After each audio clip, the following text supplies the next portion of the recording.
بسم الله الرحمن الرحيم. الحمد لله رب العالمين والصلاة والسلام على رسوله الأمين محمد وعلى آله وصحبه أجمعين ومن تبعهم بإحسان إلى يوم الدين. بینندگان عزیز و گرامی شبکه جهانی وصال حق، السلام علیکم و رحمت الله و برکاته. باز هم با قسمت جدید برنامه قهرمانان خدمت شما عزیزان هستیم. قسمی که در قسمت گذشته وعده کرده بودیم که در مورد یک دیگر از ابرمردان تاریخ اسلام که یوسف ابن تاشفین نام دارد صحبت خواهیم کرد. یوسف ابن تاشفین نیز یکی از امیران و شاهان دولت مرابطین هست.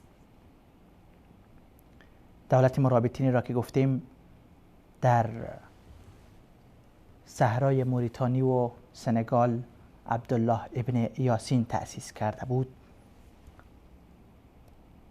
بعد از عبدالله ابن یاسین فرمانده کل و امیر کل مرابطین همین یوسف ابن تاشفین هست.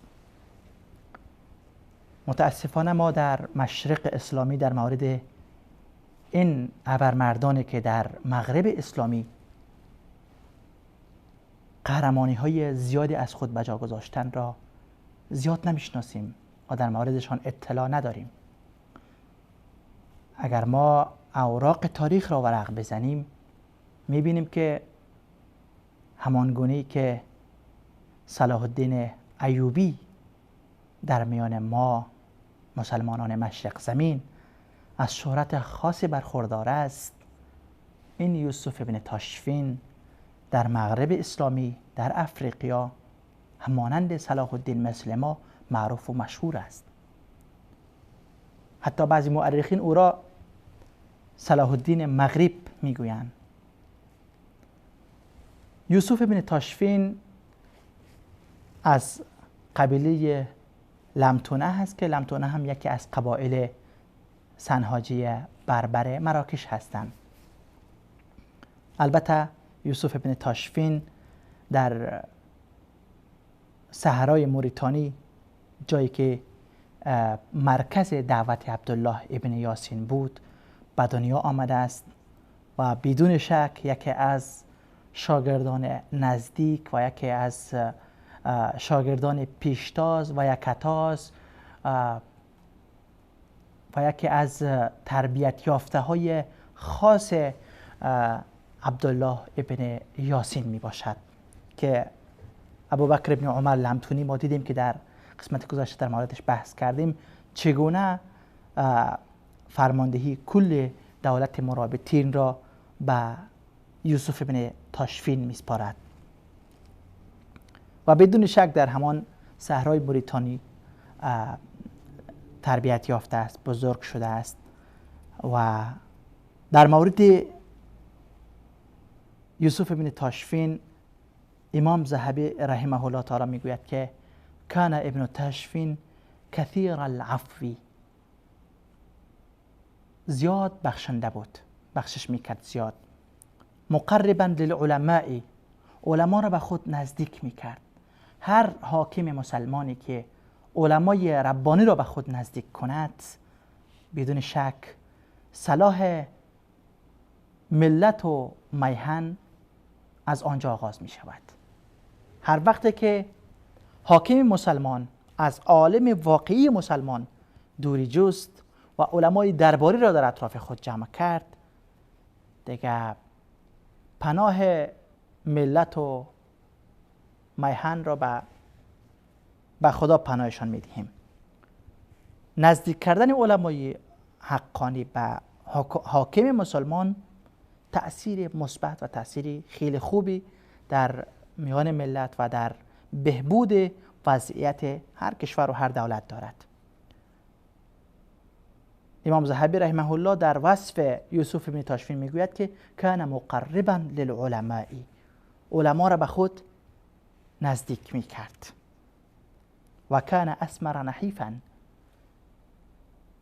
کم سیاه‌پوست بود. خب موریتانی یا کشورهای افریقایی را ما شما میفهمیم که رنگ پوستشان سیاه یا مائل به سیاه هست، اما در دین اسلام این سیاه و سفیدی هیچ معنایی ندارد. این سیاه پوست یوسف ابن تاشفین دیدین که بزرگترین دولت مرابطین را، بزرگترین دولت، قویترین دولت اسلامی را در افریقا پایه‌گذاری کردند، تأسیس کردند. ابن اسیر رحمه الله هم وقتی که او را وصف میکند در مورد او میگوید که کان حلیما کریما، خیلی بردبار بود یوسف ابن تاشفین و بسیار معزز بود، بخشنده بود. دینا خیرا، آدم دیندار بود و نیکی بود. یحب اهل العلم و دین، اهل علم و دین را دوست داشت. و یحکمهم فی بلاده، آنها را در امور دولت وظیفه میداد، به خود نزدیک میکرد، در امور حکومتداری آنها را موظف میکرد و از آنها استفاده میکرد. و کان یحب العفو و الصفح، بخشش را زیاد دوست داشت. اگر کسی گناهی کند در موردش، در حقش ظلمی میکرد، او را میبخشید.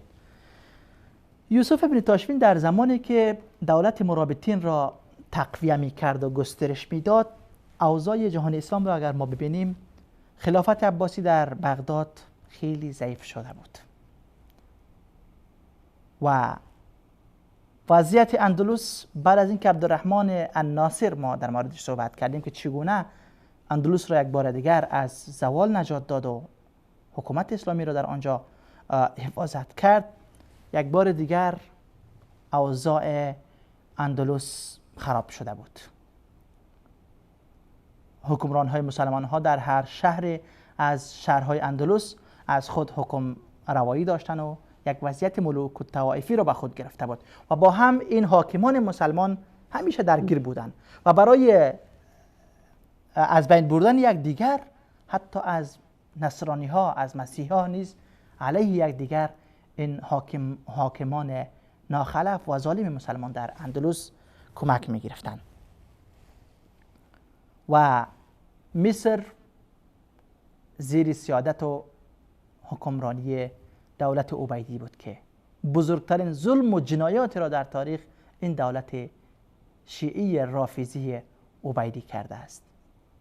ما وقتی که در مورد تأسیس دولت مرابطین در افریقا صحبت میکنیم و در مراکش وضعیت مسلمان ها خراب بود، بدعات و خرافات و شرکیات در میان مردم عام شده بود، مردم از دین چیزی خبر نداشتن، این همه از آثار شومی دولت عبیدی ها در مراکش زمین و در مغرب زمین و در شمال افریقا بود. در مصر اینها حاکم بودند. وضعیت شام هم خیلی بد شده بود. حملات صلیبی ها بالای شام آغاز شده بود. بسیاری از مناطق ساحلی شام را صلیبی ها تصرف کرده بودند و از دست مسلمانان کشیده بودند، گرفته بودند. در همچون حالت که اوضاع کلی جهان اسلام وخیم بود، دولت مرابطین در افریقا تأسیس می شود و سپس گسترش می یابد. از جنوب موریتانی و شمال سنگال، از این صحرا آغاز می شود تا تونس، او طرف تا گانا و طرف دیگر تا اندلس می رسد. و در سال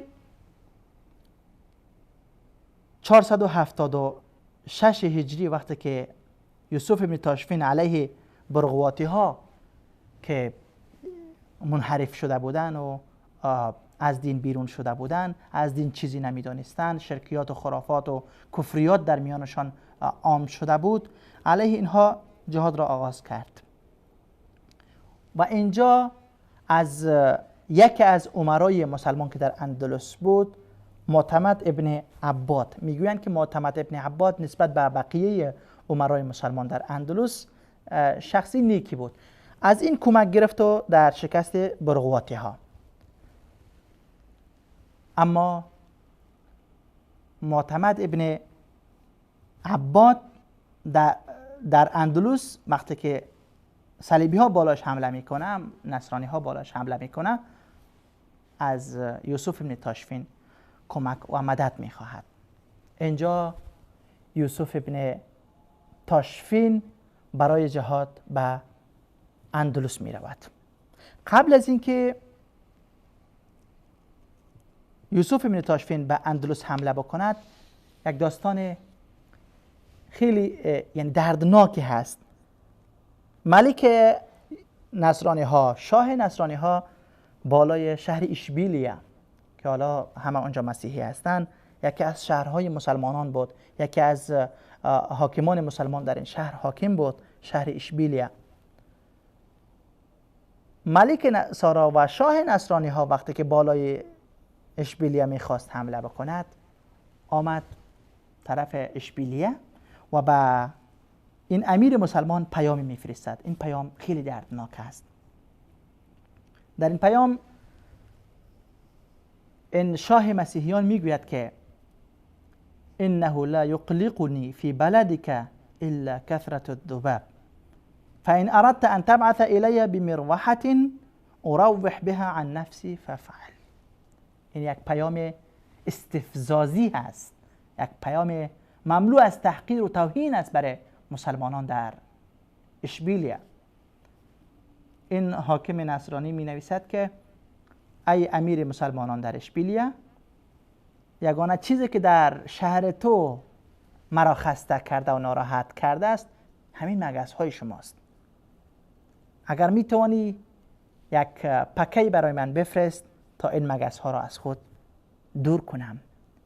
این پیام واقعا توهین آمیز بود، تحقیر آمیز بود، خیلی دردناک و اسفناک بود که اندلس یکی از مراکز بزرگ مسلمانان به حالت زوال روبرو شده بود و نصرانی ها به این حد رسیده بودند که مسلمانان را این گونه توهین و تحقیر میکردند، در حالی که در زمان عبدالرحمن داخل و در زمان موسی ابن نصیر وقتی که فتح کرد اندلس را، طارق ابن زیاد و بعد از عبدالرحمن داخل و بعد از او عبدالرحمن الناصر، ما دیدیم که این حاکمان مسیحی همیشون مجبور بودند با ذلت و خواری به امیر مسلمانان، به حاکم مسلمانان در اندلس جزیه بدهند تا زندگی داشته باشند. با ذلت و خواری سالانه جزیه می پرداختند این شاهان نصرانی تا در اطراف اندلس زندگی می کردند. اما حالا ملوک و طوایفی، اختلاف و شقاق میان مسلمانان ایجاد شده که هر کدامش در هر شهر ادعای حکومت و ملک داره. یکش خودش را خلیفه می نامه و دیگرش خودش را امیرالمؤمنین میگوید و مثل امیرالمؤمنین های قلابی امروز که ما میبینیم. وضعیت مسلمانان به این حالت رسیده که شاهی که تا دیروز جزیه میداد اونجا زندگی میکرد، از ترس و خوف مسلمانان جزیه میداد و با ذلت و خواری اونجا زندگی میکرد، امروز آمده مسلمان ها را به مگس تشبیه میدهد و به امیر اشبیلیه نوشته میکند که در شهر تو یگانه چیزی که مرا ناراحت میسازد این مگس های شماست. اگر میتونی برای من یک پکه بفرست تا این مگس ها را از خود دور کنم. اینجا امیر اشبیلیه یک چیز بسیار خوبی می نویسد در پاسخ این شاه نصرانی.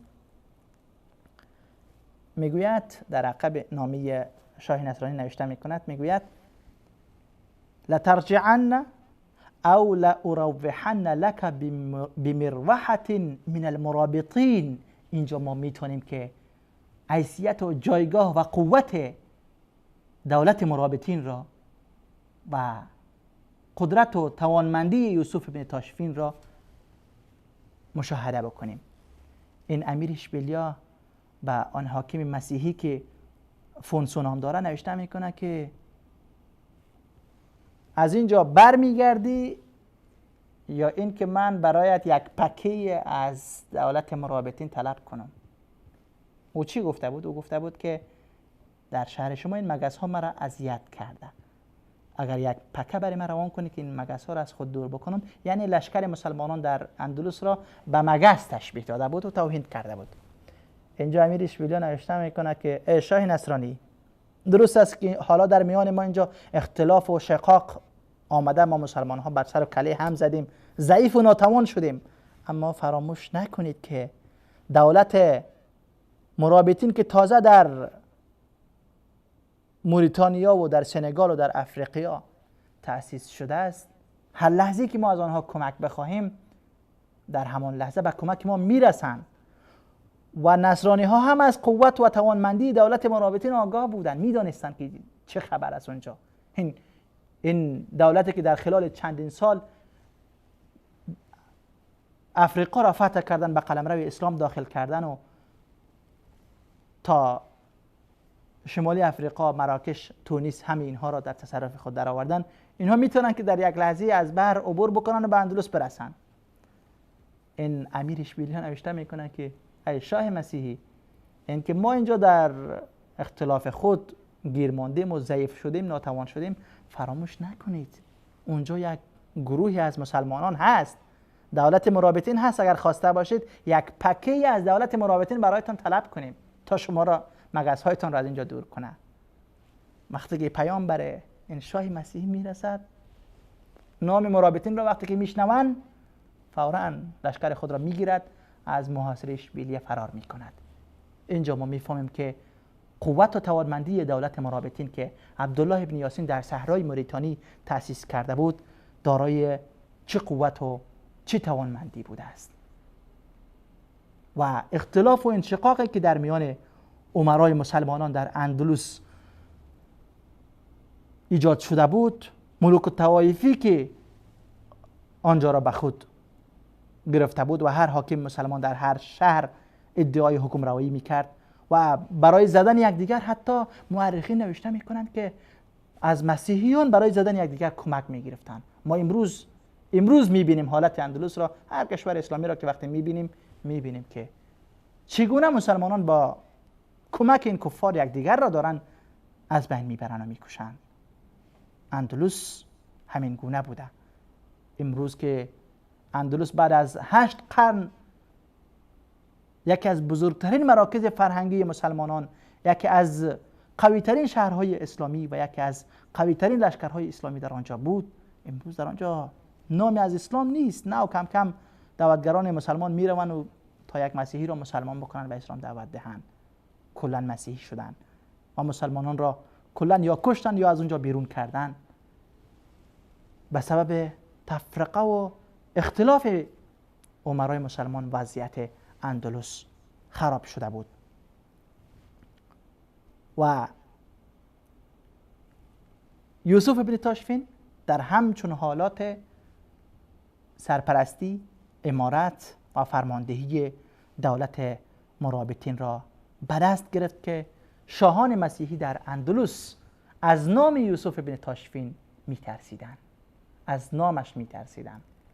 فقط امیر اشبیلیه گفت که اگر خواسته باشید یک پکه از مرابطین برایتان طلب کنیم، لشکر خود را گرفت و از آنجا فرار کرد. البته یوسف ابن تاشفین به همین اکتفا نکرده، بلکه وقتی هم فرار رسید که مسیحیان بالای مسلمانان در اندلس حمله کردند و طلیطله مرکز و پایتخت حکومت اسلامی را سقوط دادن و گرفتن و امارت‌های اسلامی در هر شهر اسپانیا ضعیف و ناتوان بود، اختلاف و شقاق در میانشان به اوج خود رسیده بود. اینجا معتمد ابن عباد که یکی از امرای مسلمانان در اندلس بود، از صلاح الدین مغرب، از یوسف ابن تاشفین، از ابرمرد ما، از قهرمانان درخشان تاریخ اسلام کمک می‌خواهد و تا که به کمک مسلمانان به اندلس برسد. اینجا یوسف ابن تاشفین به اندلس می‌رود. وقتی که به اندلس می‌رود، در آنجا چی می‌کند؟